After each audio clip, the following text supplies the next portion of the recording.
Mga manglimos ug mga illegal vendor sa Plaza Independencia papahawaon sa Parks and Playgrounds Commission sa dakbayan sa Cebu isip pagpangandam alang sa Asia-Pacific Economic Cooperation kon APEC ug International Eucharistic Congress.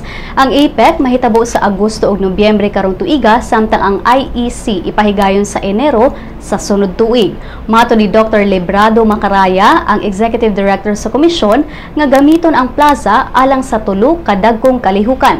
Kinahanglan sabdaw ang clearing operation sa plaza sanglit daghang mga bata kasagaran mga badyaw ang nag-standby sa lugar ug nakakita sab siya kung giunsa pagyaga-yaga sa mga bata ang mga security guards sa dapit.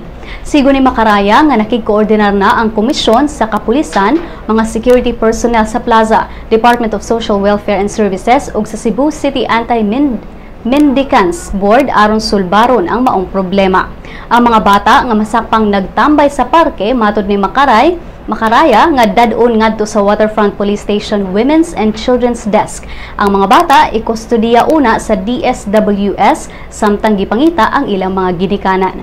Sa bahin sa DSWS, matod ni Esther Concha nga dunay giban-abanang 1,500 ka mga street children sa syudad apan ang City Hall naglisod og pangita sa mga bata sanglit kuwang ang ilang budget ug mga personahe.